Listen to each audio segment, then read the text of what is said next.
अनमोल वसीयत। किसी गांव में एक किसान रहते थे। उनके 3 बेटे और एक बेटी थी।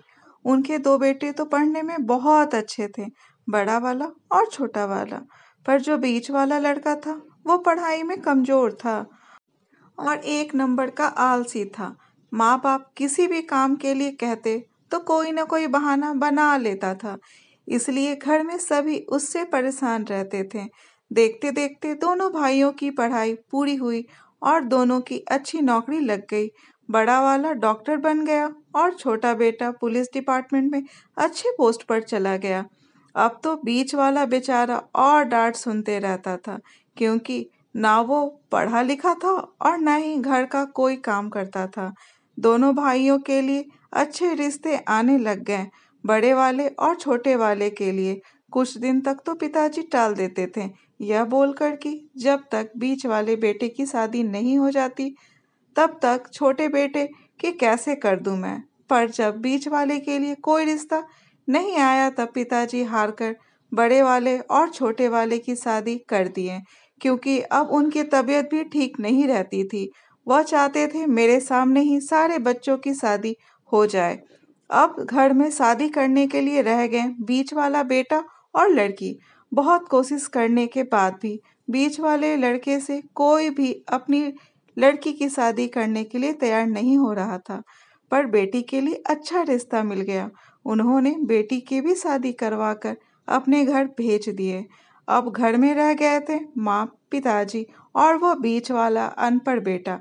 माँ बाप दोनों बहुत परेशान रहते थे बेटे के लिए कि किसी तरह शादी हो जाए। आखिरकार उसका रिश्ता उसकी मौसी की ससुराल में हो गई। बहुत ही समझदार लड़की से शादी हुई। रक्षाबंधन आने वाला था। तीनों भाई बहुत खुश हो रहे थे कि ससुराल से बहन राखी बांधने आएगी। रक्षाबंधन वाले दिन बहन आई। छोटा भाई और बड़ा भाई दोनों घर पर ही बैठकर बहन का इंतजार कर रहा था। पर बीच वाला अपने दोस्तों के साथ बाहर घूमने निकल गया था। भाभी भैया कब तक आएंगे?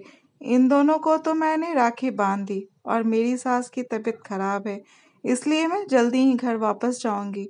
और वैसे भी वो निकम्मा मुझे क्या देगा, कमाता तो है नहीं जो मैं उसके लिए इंतजार करूं।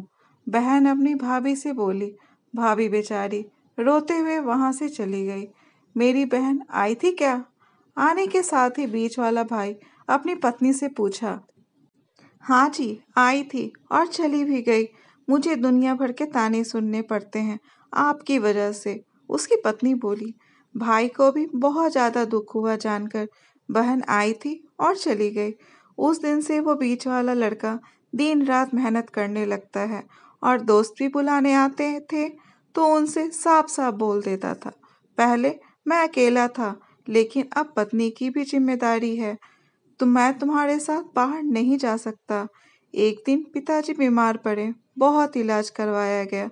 10 दिन तक बिस्तर पर पड़े रहे, फिर दुनिया से चले गए। पिताजी के दुनिया से जाने के बाद ही दोनों बेटा, बड़ा वाला और छोटा वाला, घर और खेत के बंटवारे की बात करने लग गया। माँ बेचारी समझा समझा कर थक गई। अभी तो पिताजी की मृत्यु हुई है, अभी तुम लोग बंटवारे के लिए लड़ रहे हो। पर दोनों में से किसी ने भी माँ की बात नहीं माना। बीच वाला भाई बाहर गया हुआ था काम से, उसे भी बुला लिया गया। बहन को भी बुला लिया गया। सारे लोग बैठक में बैठकर वकील साहब के आने का इंतजार कर रहे थे। इतने में ही वकील साहब उधर से आ गए। वकील साहब ने सबसे पहले बीच वाले बेटे से ही पूछा, अच्छा तुम यह बताओ, तुम्हारे पिताजी के 12 बीघा जमीन है, इसका बंटवारा कैसे होना चाहिए?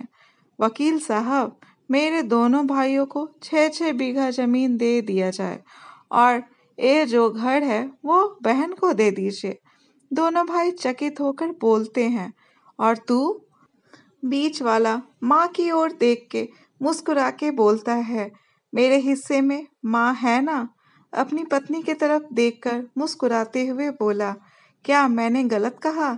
अपनी सास से लिपट कर कहती है, इससे बड़ी वसीयत क्या होगी मेरे लिए कि मुझे माँ जैसी सास मिली और बाप जैसा ख्याल रखने वाला पति। बस यही शब्द थे जो बंटवारे को सन्नाटे में बदल दिया। बहन दौड़कर अपने गंवार भैया से गले लगकर रोते हुए कहती है कि माफ कर दो भैया, क्योंकि मैं समझ ना सकी आपको। अरे मेरी बहना, इस घर में तेरा भी उतना ही अधिकार है जितना हम सभी का। बहुओं को चलाने की हिम्मत किसी में नहीं, मगर फिर भी चलाई जाती है, क्योंकि शादी के बाद हर भाई हर बाप उसे पराया समझने लगते हैं।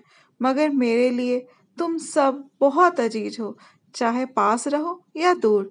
माँ का चुनाव इसलिए किया ताकि तुम सब हमेशा मुझे याद आओ, क्योंकि ये वही कोख है जहाँ हमने साथ साथ 9 महीने गुजारे हैं। माँ के साथ तुम्हारी यादों को भी मैं रख रहा हूँ।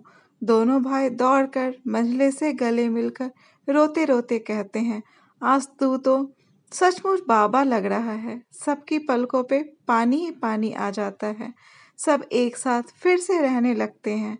सीख, सिर्फ पढ़ लिख लेने से इंसान बड़ा नहीं बन जाता। दिलों में करुणा और इंसानियत भी जरूरी है। दोस्तों, ये कहानी आपको कैसी लगी? कमेंट बॉक्स में ज़रूर बताएं। और अगर कहानी अच्छी लगी हो तो कहानी को लाइक, शेयर और चैनल को सब्सक्राइब ज़रूर करें। कहानी सुनने के लिए धन्यवाद।